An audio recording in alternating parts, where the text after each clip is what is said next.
Intellectually engaging to think outside the lines with conversation about the nation that never leaves you blind. Take a listen and pay attention. Here is where you find the educational, sensational meeting of the minds. Yeah, it's the meeting of the minds. Meeting of the minds.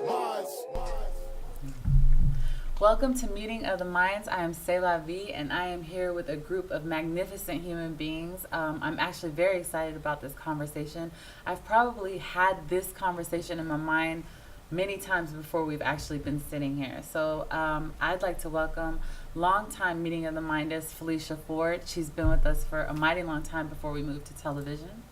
Thank you for being here with us today. Thank you, Selah. Felicia is a cosmetologist. She does hair, is that correct? Yes. And as you can see, she is a professional at getting these amazing colors. That's not an easy thing to do as a stylist. You try to go for yellow, blue, red, you're going to mess somebody's hair up. But you are fantastic at doing those colors, yes. And so you also do burlesque and modeling as well. And so, Felicia Ford, everybody, right? And we have Lakai Do or Die, and she is my brain manager of Meeting of the Minds. She makes sure everything stays on track and things don't fall apart. I do my best. She actually came up with a topic that we're going to be discussing today, which is about do you have to have religion or spirituality to live a purpose-filled life? So that was her saying, Selah, can we do this topic? And so we're like, yes, let's run with it. We have Joshua Banks, author of Jesus, Others, You, The Self-Centered Gospel, and also motivational speaker and just all-around theologian. He's a philosopher and theologian. We have my instructor in martial arts. He is the master teacher of Austin Warrior Arts. We train every Tuesday and Thursday.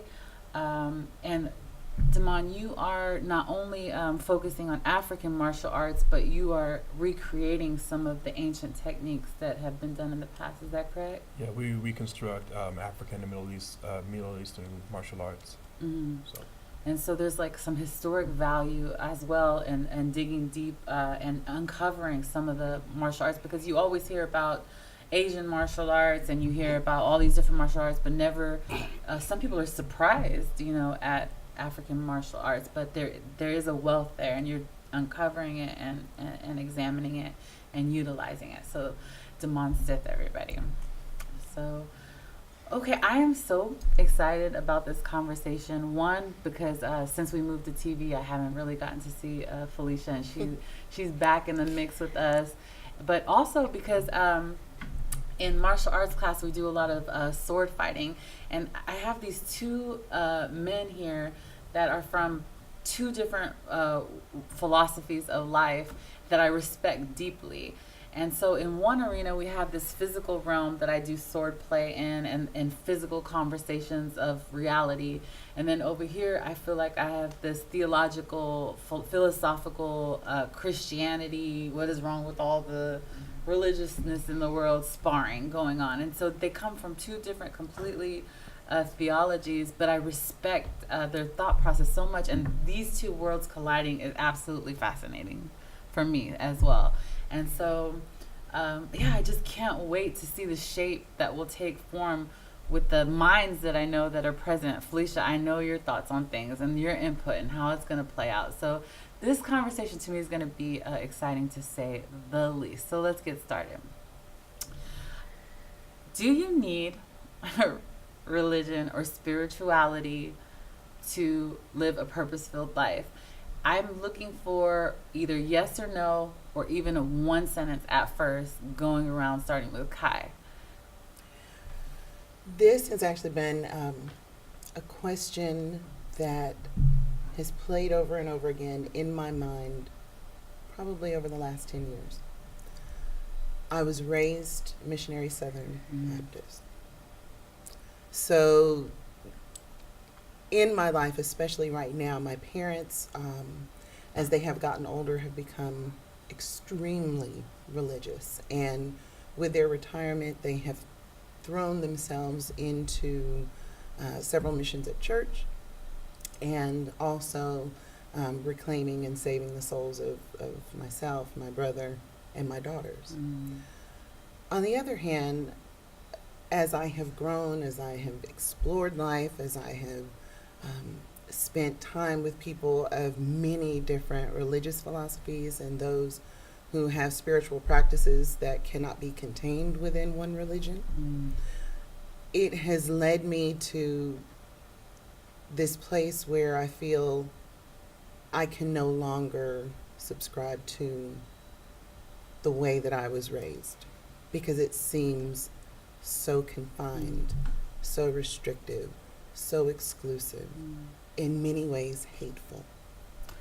So starting off without too much elaboration, yeah. Yeah, no. So I was getting to my Yeah. last point. So I know I'm getting long-winded, but no. So when I was thinking about this particular topic, it was important to me because my parents seemed to think that without God you have no purpose in life. And what is important to me and how I live my life and how I enrich the lives of the people who are closest to me, I find that to be my most divine purpose. And again, like I said, it cannot be contained. So I was wondering, do those who, especially Christians and Muslims and whatever religion or non-religion there may be, do those people also feel that they are living a life that is filled with a purpose greater than themselves outside of their religious doctrine? Is it possible to lead a purpose-filled life? So you're not even saying yes or no. You're wondering if it is possible to live. Right. Okay, so I got you. Okay. That's where I was coming from when I mentioned that topic to you, because it's interesting to me. So, like, my parents don't believe that there is any purpose outside of serving God. All right. And so fulfilling that's what that we're going to mission. be examining, today. Banks, do you think that you can have a purpose-filled life without? And don't just be like yes or no, one sentence max. Just try to go with yes or no. But if there's if there is, you could throw a sentence in there. So what? Can you have a purpose-filled life absent religion or spirituality? Yeah. Yes. And no. All right, bet. Okay. Mr. Sith, what do you think? I think first we need to qualify what do we mean by purpose-driven. The terms are vague, but if it is what I think that you're saying, I would say yes, you can. And you need, I believe you need a purpose in order to live a purpose-driven life. And whether that is God or religion or family or survival, you need a purpose in order to live a purpose-driven life. That's my answer. That's really excellent. What do you think? I closely agree with Damon, but for me personally, it's my whole life. I've never had religion or spirituality, and I think I've still been a good person, so I don't think you need it in your life. Okay. So, let's see here. Okay. So he makes a very good point. He says that you have to have a purpose to live a purpose-filled life. And then you were saying yes and no. What did you think about that comment about you have to have a purpose to have a purpose-filled life? So the question really is about context to me. And we all exist within a context. And that context that we exist in, I think, is what drives us to do things.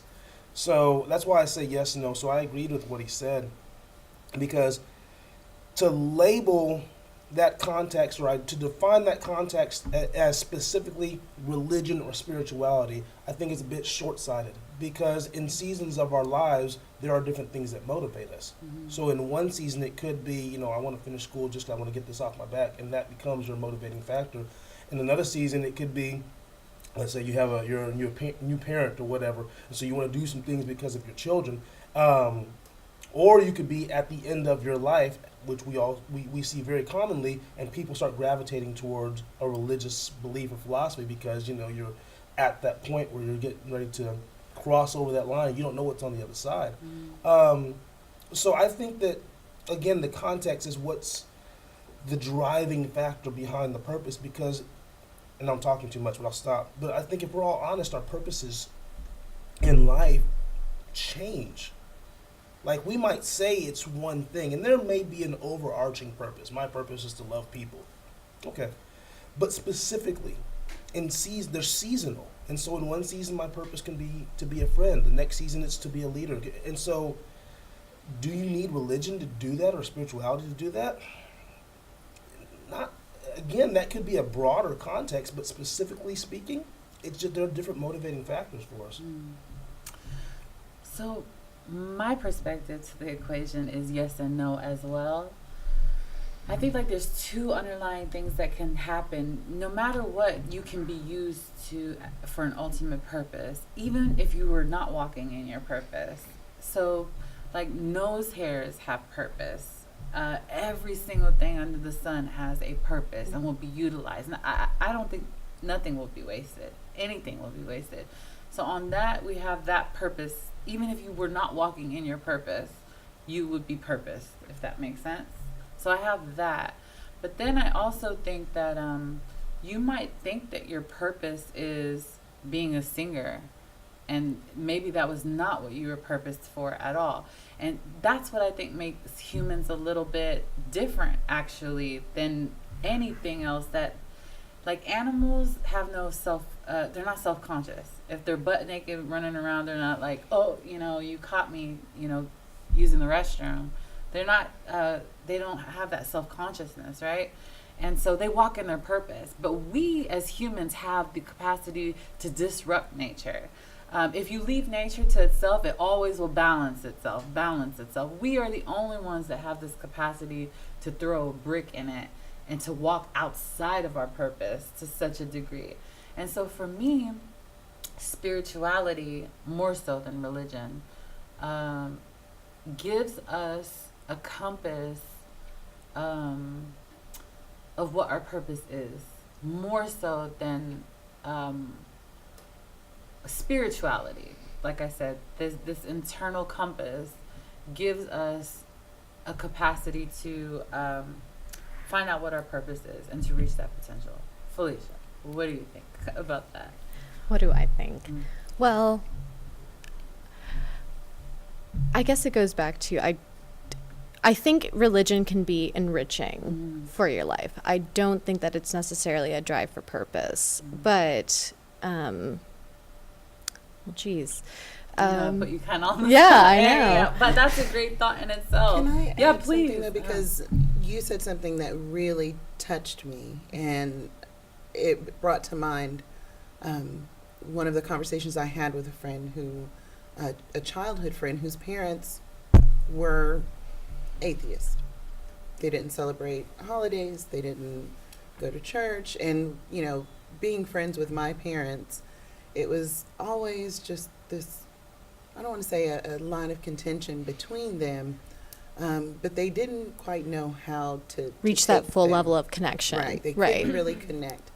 But when you said, I don't think I necessarily need to have any one specific religion in order to be a good person, I remember growing up thinking that, my childhood friend's family, they were the greatest people I ever knew. They were fun and loving and kind. They would do anything for us. They took care of me when my parents, were not there. Even to this day, my friend James is truly one of the best people I have ever known. And so, growing up, I think especially in some religions, we're taught that in very plain terms, if you don't believe in God, if you don't believe in Jesus Christ, your Lord, your Savior, then you are going to hell, Right. which is a bad thing. Right. And so we internalize this idea that we in some way must be inherently bad if we don't believe in the things and in the way that you believe. Nice. So as an adult, I still struggle with that especially in relation to my parents, my immediate family, there are some things that we don't do because we don't want to upset Nice. our relatives, and also we don't want to, like I said, my parents are worried about my salvation. I don't want my parents to die thinking that I'm going to hell, and so I don't share certain And I views say with them, nice because but it doesn't make I'm- me a bad person. I Right. appreciate you sharing that. That's why I said nice, is because I really, really appreciate you sharing that, because a lot of people share that sentiment. Thanks.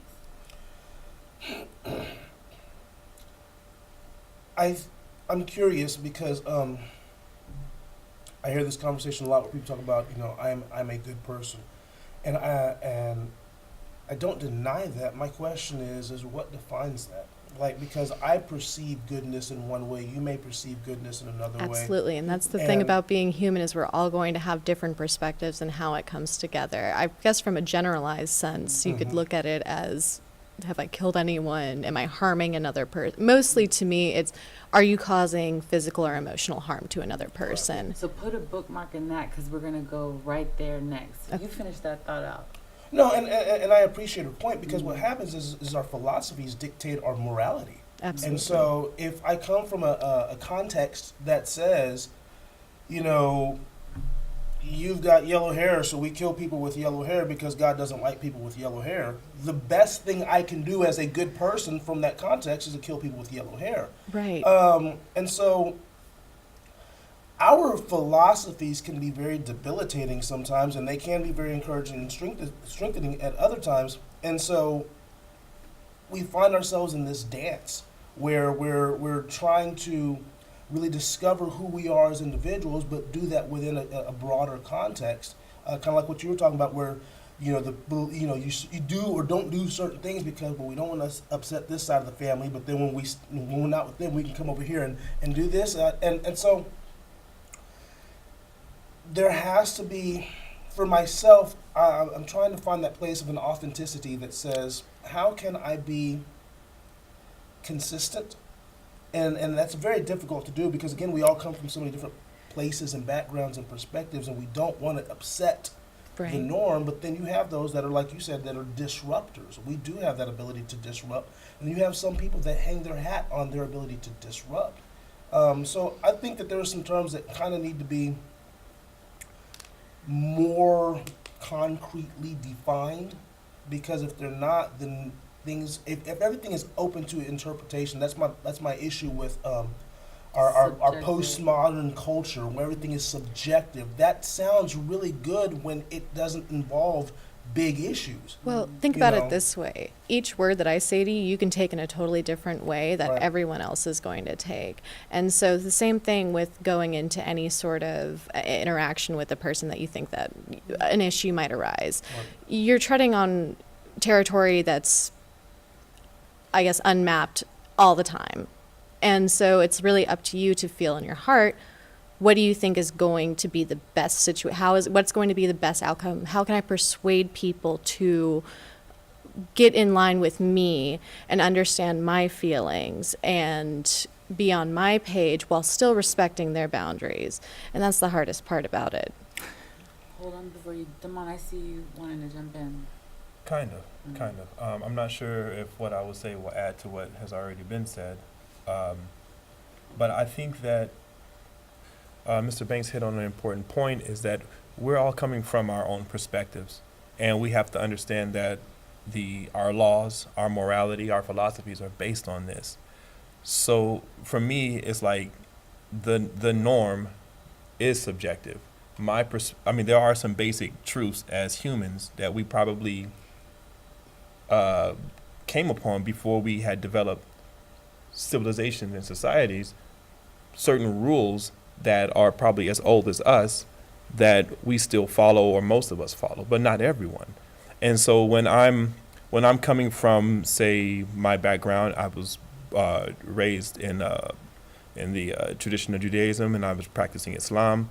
So I have that cultural, religious stamping upon me. But I have to realize that I may view some things as backwards, coming from that perspective. I'm not there now, but I may view some things as counter to that. But I have to understand that the people that develop these ideas, they develop them based off of their context and their situation, and I have to appreciate, I have to accept that. I can't. We can agree that it is wrong to steal, it's wrong to do physical harm, and I think these things are as old as us. I think what happens is when our society becomes more advanced, now we have to use that old model to answer these new questions, and sometimes it fits, sometimes it doesn't fit. I'm not sure if that makes any sense. It does, it really does. Anyone? You said something earlier that I think is very applicable. You said using spirituality as a compass, and I think that becomes the issue, is that because left to ourselves, we'll be in this mode of survival mode where I have to get something to sustain myself, and the problem with that is how I interpret what I need to make me feel more alive can be harmful to other people. I need to eat, so that means I can't, that allows me to steal from such and such because, I have to do that for myself. And so how we interpret what we need to be alive, there's a lot of people, when you talk about relationships, will self-sabotage a relationship because in their mind, survival says, I'm going to get hurt, so rather than receiving the hurt, let me initiate the hurt because this is a way of surviving. It's a survival mechanism. So there needs to be a context. There needs to be a compass that says this is concretely, absolutely good. And I think that's The Most High. And so good. and that becomes the issue. So it's like when we go back, so and this is the question that will, divide. It's like, so who establishes what those guides are? And is it just another person, Right. or is it a group of people, or is it a Divine divine power? It's And a then, universal law. and then, I how are think we it's interpreting divine. that divine power? So So the divine power being love, right?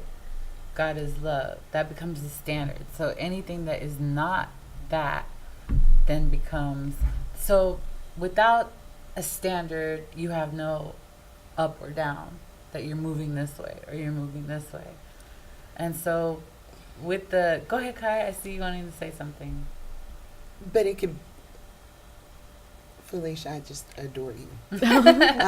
Because you said, well, we are trying to persuade another person to see things, and when things are subjective, we're trying to persuade them to see things our way. And I don't necessarily even believe that it is my job to persuade anyone of Right, anything. No, And but it's just so- putting that knowledge Right, out there. putting the knowledge out there. But I think that in most human interactions, that becomes the goal, because naturally we want to feel that We are right. We are justified. are justified in doing what. So again, when you say like God is love, in my mind and in my being, I feel like the universe is balance.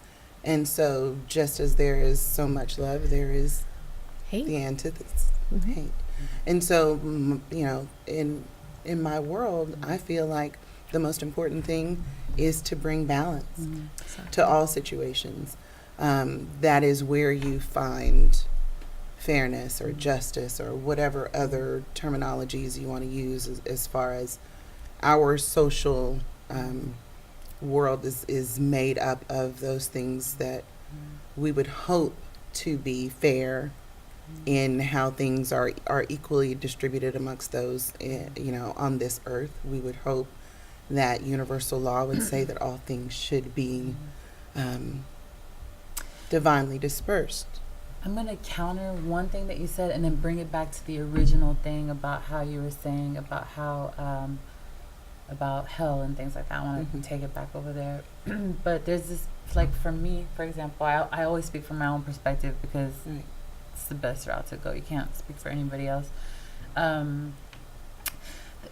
It's not so much like there's good and then there's hate. Like it's almost for me that there is no such thing as evil. It's merely the absence of good. There is the ultimate lie. It is the ultimate lie. There is no darkness. It is merely the absence of light. You can only measure light. Light is measurable. Darkness is not measurable.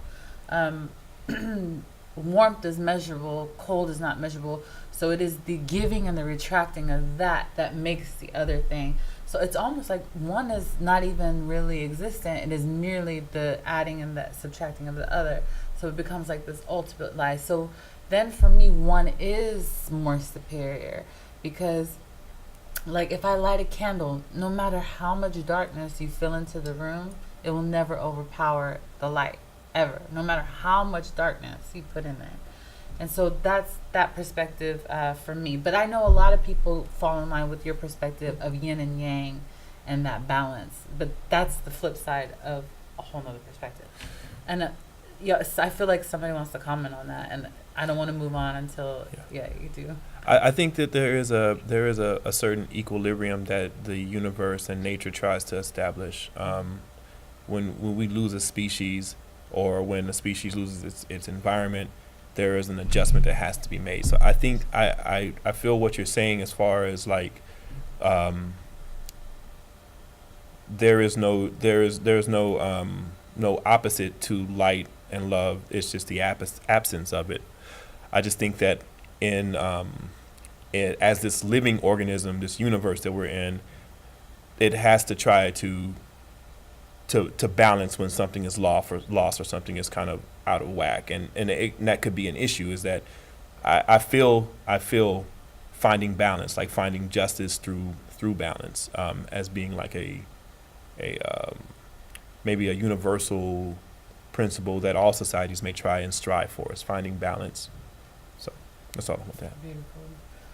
Anyone? I'm about to make a turn back to the original. Going back to this candlelight, I mean, the whole time you're talking about that, I'm thinking about black holes sucking in all of that light. And so there is a way to I guess, counter that. And that doesn't necessarily make the black hole a bad thing. It just makes it really, really heavy. Mm. Well, So I mean, just because they call it a black hole doesn't necessarily mean like it's just for. Actually, I think that there is light involved in formulating that as well. So. it's Yeah, but I hear you. Yeah. so what we're considering darkness might actually be I mean, Light. and what we're greater doing, than light. and what we're doing is what our ancestors have done: is look at the world around us and try to make sense out of it. And they use symbols and what they know to make sense out of it. So We're all just standing in a cave, Moving looking at our back, shadows. yeah, and that's a very philosophical notion that you're bringing up. So, reverting back to what you're saying, I think that a huge problem that religion, something that you addressed earlier, religion has had, is that if you're not a part of this fold, you're not a good person. And that is Islam, and that is Judaism, and that is Christianity. If you're not this, you cannot do good. And I actually think that that's faulty in such a major degree. You want to elaborate on it, or shall I? Go ahead. Yeah, we all have this bad habit of picking winners and losers, and we try to oversimplify life. And I think that that's one of the things that people jump into religion or philosophies for, is to really make sense of things, like you were saying earlier. We want to make sense of things that we don't understand, and we try to oversimplify things. It's good and there's bad, there's the right way, there's the wrong way.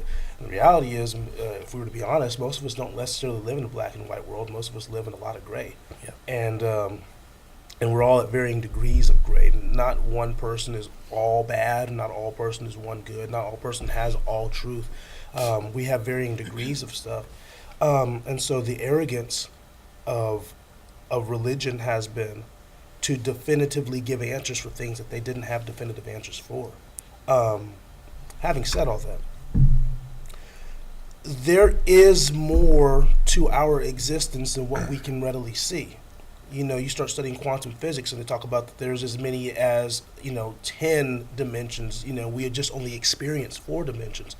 And so perhaps in our ignorance, we mystify some things that are very practical and very scientific. So because we don't experience that world, well, that's the spiritual world, that's way out there. It could be a very real thing. So that the presence of God and all this could be a very just as natural as anything is. It's just because of our ignorance. So I think that there has to be a humility in our search, especially people of faith, any type of faith. There has to be a humility, because you can't get to the point to where, you're going to hell because you don't say this one thing the way I told you to say that.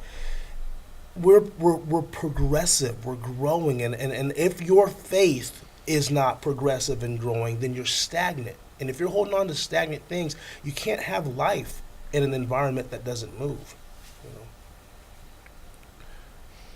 I like the point that you mentioned humility in your search. I think that is something that is really lacking when a lot of times when you're seen as an authority or as a leader or you have knowledge, there's the gatekeeper ideology of, the only way to get to this knowledge, you have to go through me, and I have all I know all these things. And that is the biggest, one of my biggest issues I have with organized religions is the fact that there isn't any humility in what we don't know.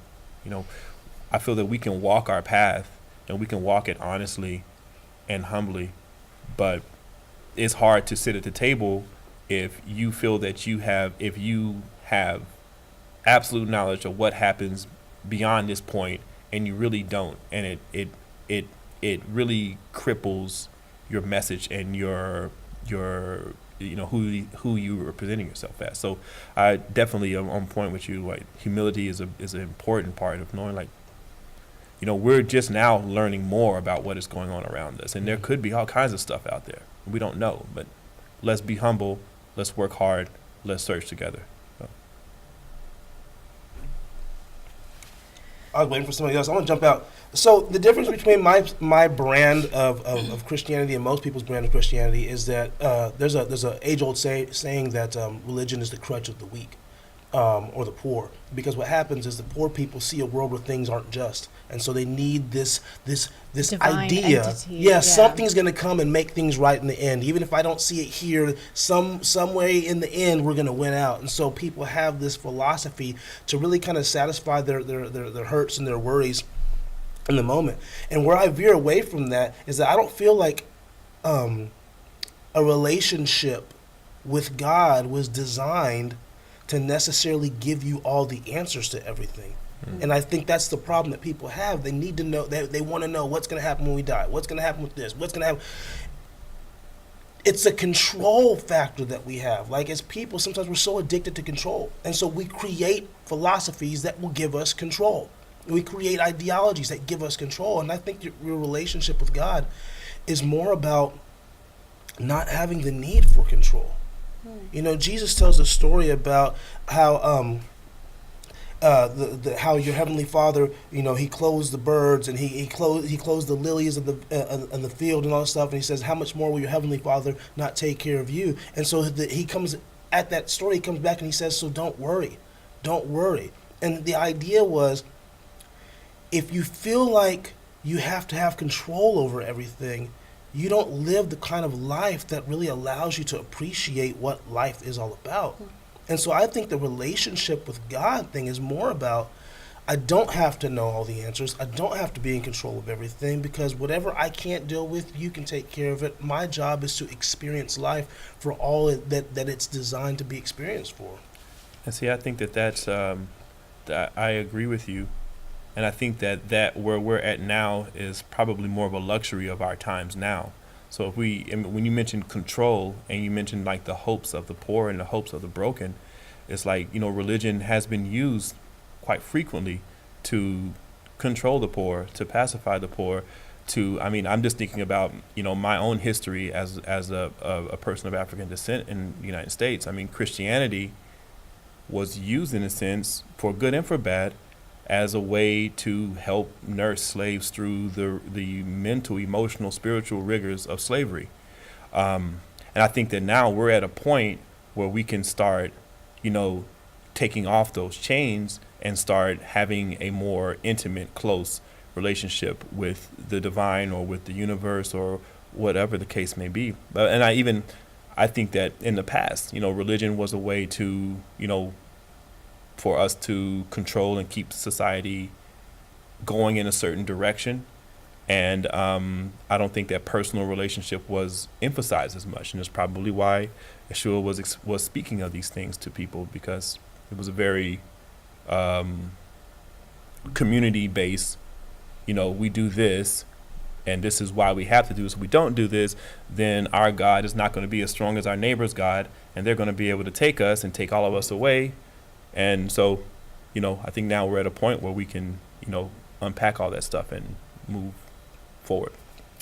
Felicia, do you want Sorry. to add to that? No, sorry. That No, was I great just conversation. I did find it interesting what you were saying about African Americans finally being able to find their own spirituality or religion now that slavery is over, because it's like my family left religion because of, well, during the Holocaust is when we abandoned the Jewish religion, and I'm third generation atheist. Yeah. So I've been raised in a household where we got rid of religion through our freeing, I Yeah. suppose. Yeah. That's all I had to say Okay. on that. I'll let you go to the next point. Go ahead. I really thought you were backdooring it, so I didn't have another point. No. One thing that I do,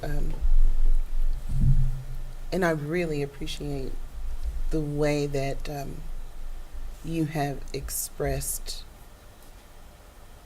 your own, and I don't even want to call it religious development, but your Philosophy. own philosophy, but also in keeping with, because I had this conversation with my father, and I think this is why it's so pressing on my mind. My father is old school religion. My family, are literally one generation, myself, out of a cotton field. My mother picked cotton.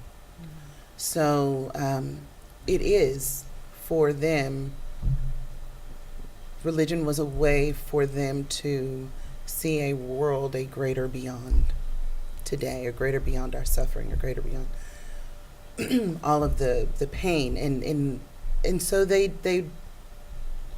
do have a lot of hopes and dreams for me, for my daughters, because my daughters have, and I have allowed them, being the type of parent that I am, to explore all different types of religions, all different types of, their interactions with their friends. I'm just cautiously standing by to see how they develop based on the lessons that they were taught as children, based on how we interact within our own household and as a family, how that will continue to shape who they grow into as young women and adults.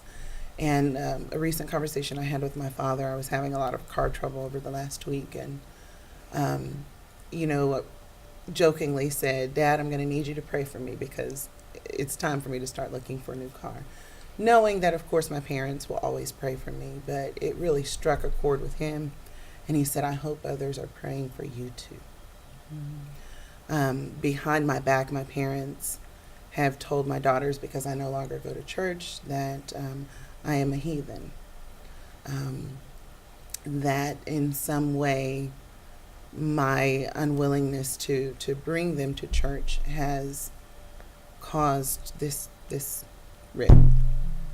And so I think this weighs heavily on me, because my father, when I was asking him to pray for me, he said, "See, this is why we need Jesus in our lives."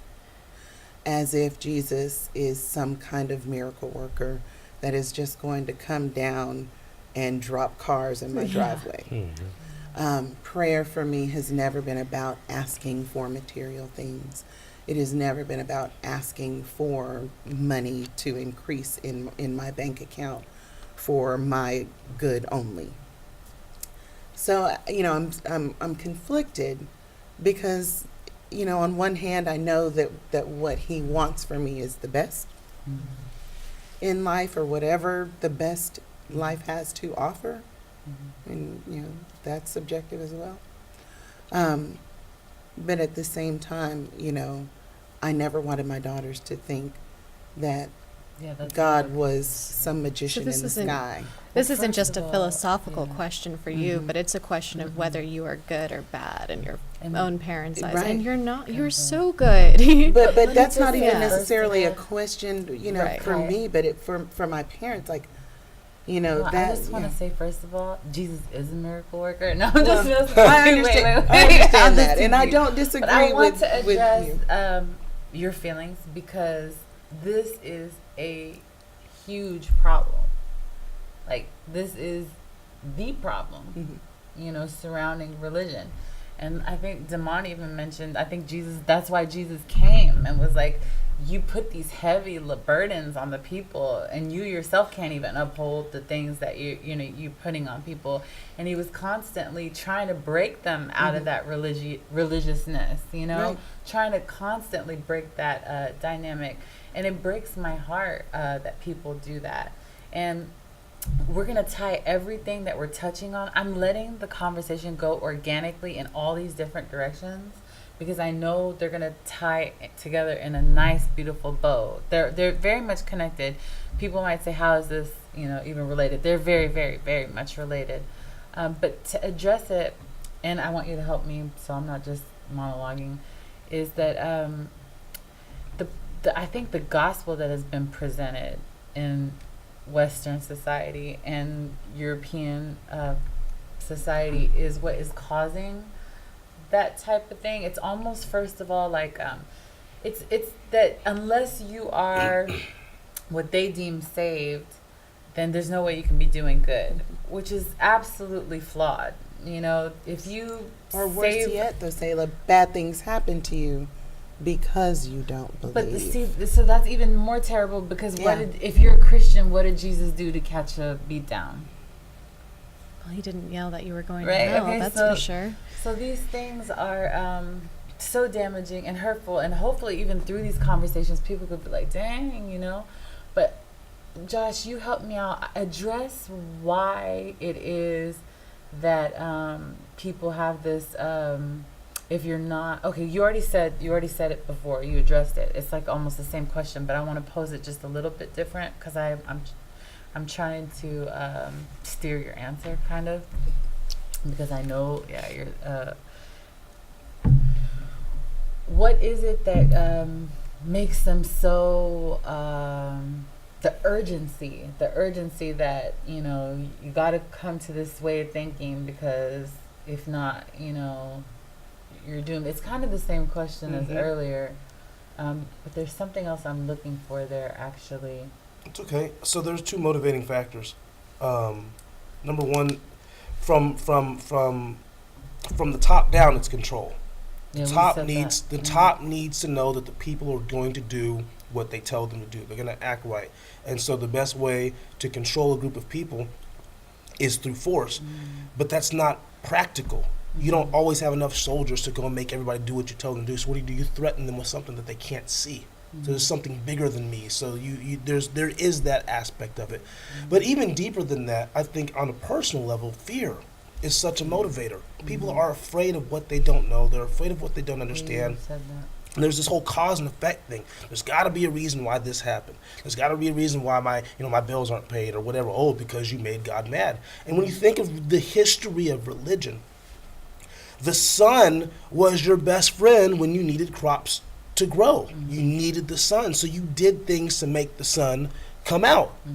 But then the sun would come out and it'd stay too long. So now you've made the sun mad. And now the sun that was helping bring life is now killing your crops. So now you got to do something else to make the sun go away and bring in the other seasons. So what happens is it's our finite minds trying to grasp things that we don't quite understand. And the reality of it is there are some situations in our life that there isn't necessarily just one clean-cut answer. Our lives are a reflection or are a big jambalaya of not just our decisions, but the decisions that we've been impacted and affected by. And so why am I the way I am? It's because I went to this school at this time and I had this influence and that friend. Like, my life is this huge concoction of so many different things. It's not one clean-cut thing. And so it goes back to my point earlier. Our issue is humility. We're so arrogant as people. And I'll say this about the Christian church. The Christian church is supremely arrogant with how they treat other people. That's why they utilize their faith as a weapon to control folks and to demonize people that didn't necessarily agree with their perspectives. But again, it goes back to what you said about Jesus. Jesus was a very humble man. He didn't have to necessarily win every argument. In fact, there was an instance where they bring this woman to him. They're all talking about, hey, this woman is caught in the act of adultery. The law says you're supposed to kill her, and blah, blah, blah, blah, blah. And he doesn't get into an argument with the guys. He stoops down and starts writing in the sand. I don't have to win every argument.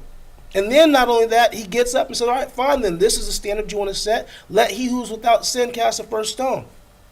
He didn't even respond to their argument. Because what happens is there's this religious arrogance that says it must be, must be, must be. He didn't even respond to that. And I think that fear motivates people, control motivates people, but we have to come to a point, like you're talking about this awakening, we have to come to this point where we get beyond it has to be this or it has to be that. My question is, does it allow me to live, like truly live? And does it promote life in others? If you don't have a belief system that allows you to truly live and does not promote life into others, then as far as I'm concerned, you're not teaching the gospel that Jesus taught. Jesus said, I come that you might have life and life more abundantly. Right. You did not come to condemn the world. I didn't come, and he said the world is already condemned. If you don't believe the world's already condemned. So I don't need to come and add to the fire that you live in hell. Mm-hmm. Exactly. Your lives are crappy. You treat each other like crap. Why do I need to come in and add to it? If anything, what he came to do is show people you don't have to live that way. You don't have to treat each other that way. And so a lot of people come from where you were coming from, where they're using I grew up in that kind of a faith tradition. So you're telling me that because I didn't tithe, that's when my car broke down? Probably my car broke down because I wasn't doing good vehicle maintenance. You know what I'm saying? It just... And you see, it's what I brought up about earlier, about everyone trying to get into line. I'm not so much trying to convince you or win you over into my section, but I'm trying to get a better, broader understanding of each other so that we can all come to an agreement, so that we can all make the change happen cohesively. And that's the issue, is too many people are not wanting to come to that. They're wanting to stay in their bubble. They're wanting to continue to hate. And that's the issue. One thing I wanted to add to, and this is more specifically to Christianity and where it's at right now. One thing I think that we need to realize, or at least from my studying and from what I understand, is that as a vehicle, as a religious spiritual vehicle, Christianity is a what I would classify as a doomsday apocalyptic religion. There is an urgency in the message. There is an urgency that forget what you're doing right now, come with me, the kingdom of God is at hand right now. And there is this urgency, so we have to understand the message and the state of the message, state of the people when they were receiving the message. I mean, we're talking about first century Common Era Judea, heavy Roman oppression, the state of the Jewish people at the time was at a very low period of time. And there were lots of miracle workers. There were lots of people who were spreading, trying to find ways to uplift the Jewish people at the time. And I think that kind of stuff, we forget about it when we hear the message, is that there was this strong urgency to the kingdom of God is happening right now. Forget your money, forget your wealth, forget all this stuff. What's important right now is getting ready and spreading the word. So then, when this imminent kingdom of God doesn't happen, because when we talk about messiahs and we talk about the expectation, and we talk about Christians, but we have to understand that Jesus was a Jew and he was speaking to Jewish people in Judea. That's where he was talking. So there were certain expectations for what was going to happen. Like when you spoke Mashiach, Messiah, that meant something. It didn't necessarily mean kind of what we're talking about now, but it meant holy anointed king, overthrow the nations. And that's what people expected. Or it meant like, a son of Aaron who was of the priestly line. But it had these strong That's right. meanings. So I'm starting to forget my point. But yeah, so there's an urgency already in the message to like, forget what you're doing. This is what needs to happen right now. So when that world-changing event doesn't happen in the way that's expected, now we have the question of like, well, how do I make this system work? Where I can't just I can't just like walk away from my fishing job, or I have to make it into a living tradition where it works. I think that sometimes that message, that urgency of like repent, come to it now, is still there. And I think it's because at the time, the idea was like everything was going to happen right at that moment, and it was going to be a violent change, and it carries over. One more thing, and then I'm going to choke the mic. No. We have to understand that that the canon of knowledge of spiritual writings from that area was a lot wider than what we have in our standard Bibles or standard Torahs. There were more books. There were more gospels written. There were more sects. There were more different perspectives some of them were, not too far from still practicing, Jewish traditions. Some of them were very, leaning more towards Gnosticism and such. So we have to understand that the time of Christianity, 300 years after the fact, there were so many different perspectives, and we've all narrowed it down just to this 4. So I don't know if that helps anything, but it goes back to being humble. It's like, we have 4, but there were many more. So what are we missing? Like, what more can we be missing? So that's And all. I think Joking. that, Joshua, you made a wonderful point about being your most authentic self. And if anything, I would say that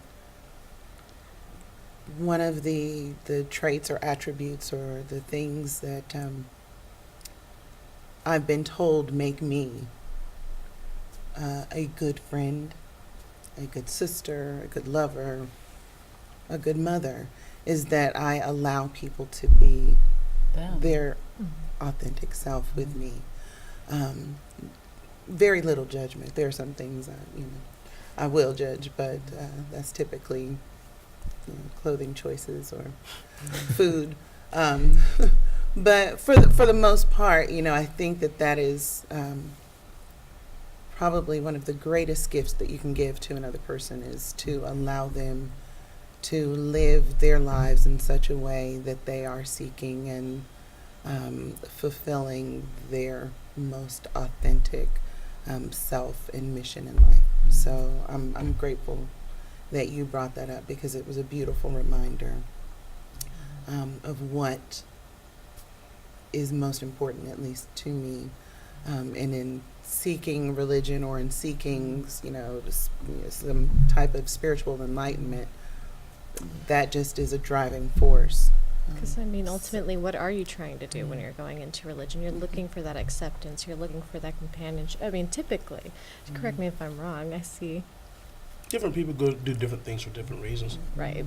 A lot of the people that came up in my tradition were didn't want to go to hell. Right. And you look at how America's been taught. A lot of it was, you do this because you don't want God to be mad at you. Exactly. And then I come to the subject of, are you even a good person if you're doing that? If Right. the reason that, so.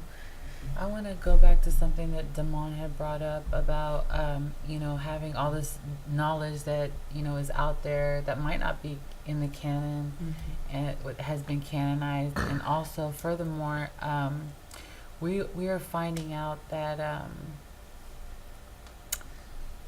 this is basically what I want to say is, people like Josh and I, we study very intensely the Gospels. Like, that's what we do. I was in seminary. I think you went to seminary for a while. So, that's what we do, is we really study this thing. And we find out stuff all the time that is not in line with what is taught or is a precedent within the church, or whatever, all the time. We have major differences and stuff, but it's very difficult for us to voice them, because if we do say, hey, this is what was going on with the founding fathers of Christianity, this is how they really were acting, this is what they really believed, they weren't being like, come to Jesus or else. If you don't come to Jesus or else, They didn't have that. I'm sorry. no, please, They didn't have that kind of power then. I mean, they were under Roman oppression. They didn't have the power to convert by the sword anybody. or not even by the sword. Well, I mean, just like metaphorically. Yeah, like, even from the heart, saying, if you don't come to God, then a hammer's coming down on you. And if you go and you say what their philosophy was, it's like, if we go and say, hey, we're not coming up with a new gospel, like apparently this is what we're finding, right? They're going to label you as a heretic immediately. Like, we don't even know how to go and say, we're translating these words, and let's use the word hell and how it's translated in different areas of the gospel. If we even attempted to say, hey, there's something here and a discrepancy here and there, they throw you away. And how is that even Christianity? Like, how is that the epitome of, and so there's no room, there's no humility in the fact that, like, I love my spiritual father, my pastor, right? My pastor, if I go to him and I have a different way of thinking than him, pertaining, let's say, to the end times or anything like that, anything theological, he'll just be like, well, I guess we'll find out when we get there. Not, you might have to be extradited from the church if you don't get your philosophy in line with what this church thinks. And there are plenty of people who do that. But that's the right answer. I guess we'll find out when we get there. That's the right approach. I hear you wanting to say something. Yeah, no, it goes back to being humble. It goes back to knowing what you don't know and being okay with that and trying to expand yourself while working in that state of not knowing. There was so much debate about even the nature of Jesus. Was he 100% man? Was he part man? Was he actually crucified? Was he replaced on the cross by someone else? This was a few centuries after the man, walked and lived. So 2,000 years later, we know better? No, I don't think so. Like, we're talking about, forget just from language to language. You speak Farsi, I'm speaking English. English is our bridge language. There are some concepts that you can convey to me in Farsi to explain in English, but the English is not going to be an exact mirror of that. You have to take me into your culture for me to understand that. And even still, I'm looking at it from an observer from far away.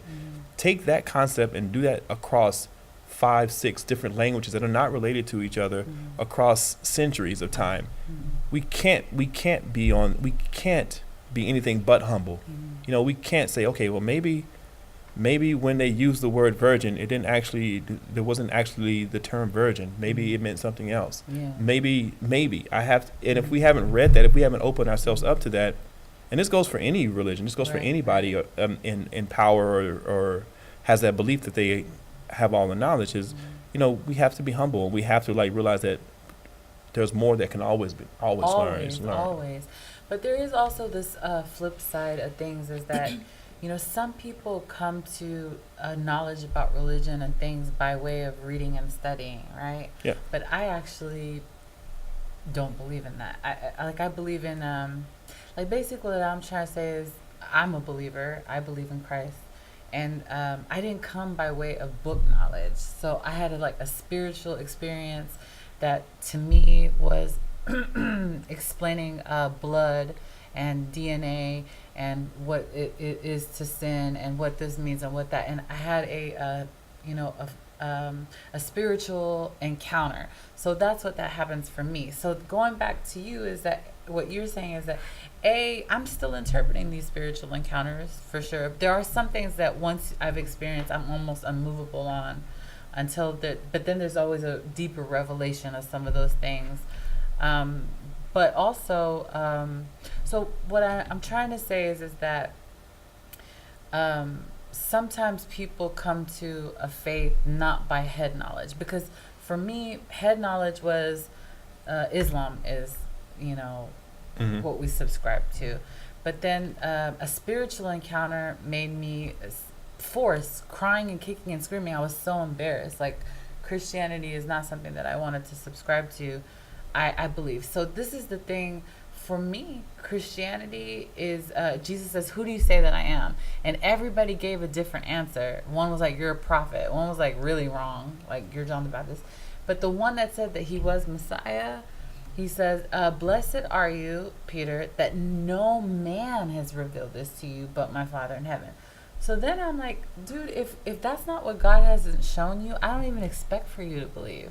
Do you understand? Because my own scripture is saying that God revealed that to you.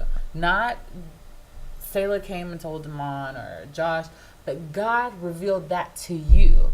And then I'm looking in the scriptures and it's like, you haven't chosen me, I've chosen you. So I don't expect for Felicia to believe what I believe if it's not being revealed to her. And so that's where I kind of ease up. Like, this is my revelation. This is what has been revealed to me. And I think that's that your actions after your revelation is what sets you apart from maybe someone else who has a similar revelation and says, well, this is what was revealed to me. This is the way it has to be. And then they have the power to make people follow along with that. So I think that you're right, because we all have we are receiving different types of revelations and things throughout our life. And my belief system is my belief system. I have no desire to force anyone to believe as I do. This is just it's me. Mm-hmm. And I think that that's kind of what's lacking, is that, okay, this is my message that's been received to me.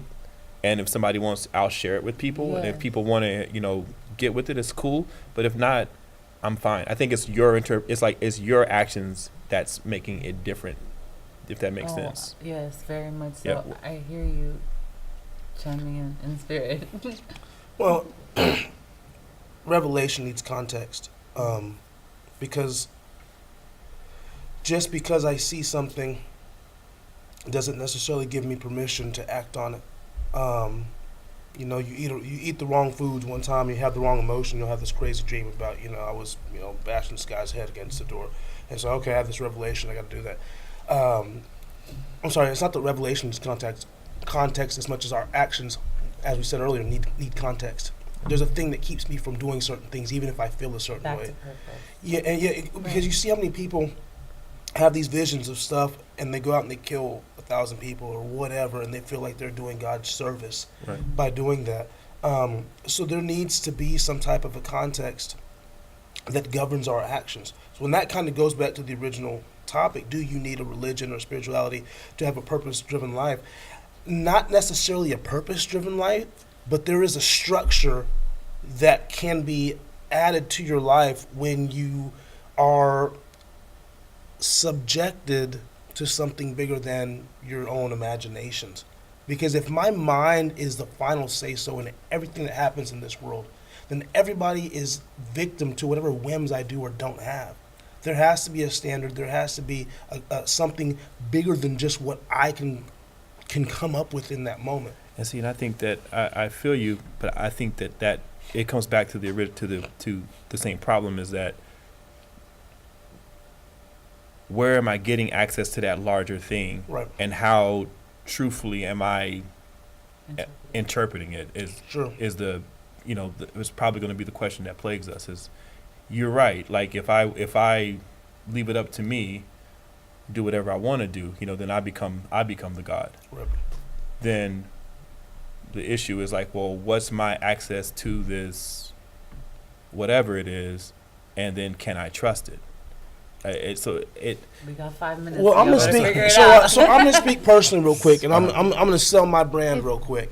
The reason why I subscribe to the faith that I subscribe to, because I get your point. Mm-hmm. A lot of things get lost in translation, and then somebody grabs that and sabotages it and interprets it for you and tells you, well, you have to think this way, blah blah blah blah blah, whatever. Here's why I believe what I believe.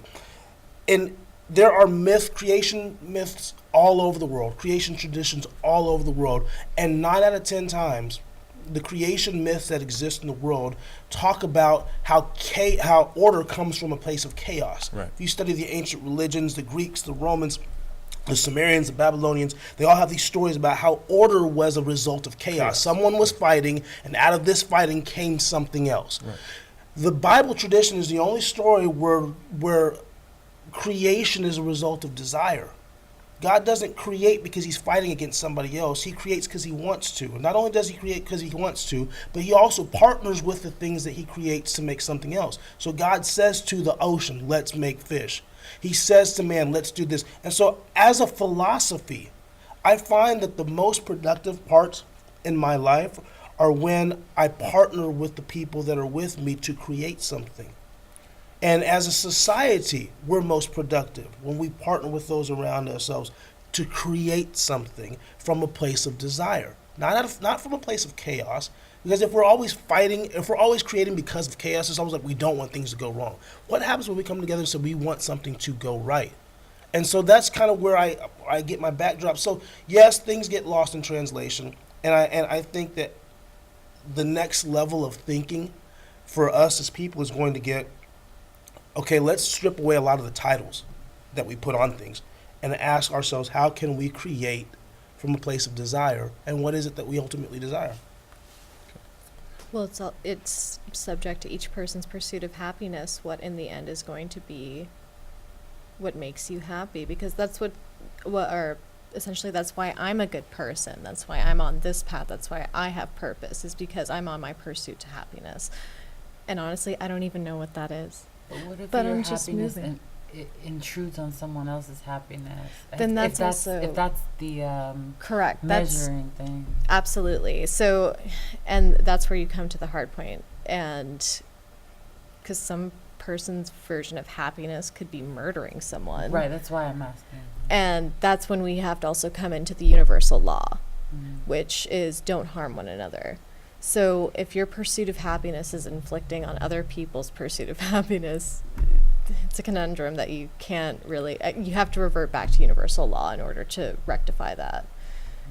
And then I think Josh's point is, where does that universal law stem from? But I see you fixing your mouth to say something. Yeah, I like your interpretation of the Genesis story. We probably will talk more about it later, concerning chaos and the void. Mm-hmm. But I do like how you approached it from a different perspective. I think that universal laws are older than writing for us. I think it reverts back to nature.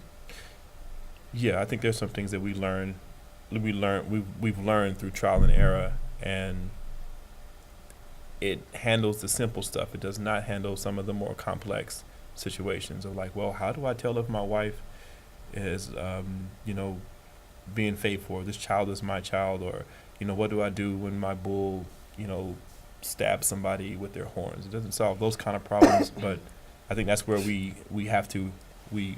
start creating laws to answer those more complex questions. As our societies grow more complex, our needs for laws become more complex. Well, my perspective is I try to walk my path, and I try to use this basic concept of honor to conduct my path, even for people that I may not agree with, or people that may be considered my enemies or whatever else.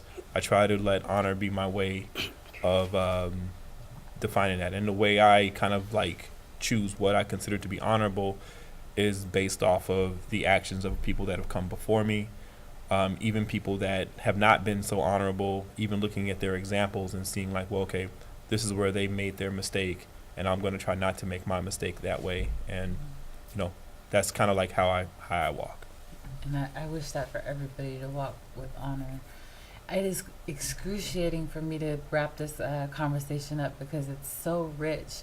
But mainly, I think that the nature and beauty of Meeting of the Minds was exemplified, I think, the most in this meeting was that you have people from all walks of life right now and different belief systems, but yet there was this place of equal ground and commonality that we found in, nevertheless, you know, with such varying degrees of thinking. And that's what I think Meeting of the Minds is about, is to show that you can still come together and have conversations, whether you agree or disagree or whatever, and talk about stuff and find common ground. Even if there's places that you don't agree, you can find common ground. So I'm so happy that we got to demonstrate that today. And once again, all of you, every single one of you will be back on the show. So you will see everybody that's here again. So thank you guys for being here with me today. I really appreciate Thank you for it. having Yes. us. So till next time. Sorry. Playing footsies. Yes. Intellectually engaging to think outside the lines with conversation about the nation that never leaves you blind. Take a listen and pay attention. Here is where you find the educational, sensational meeting of the minds. Yeah, it's the meeting of the minds. Meeting of the minds.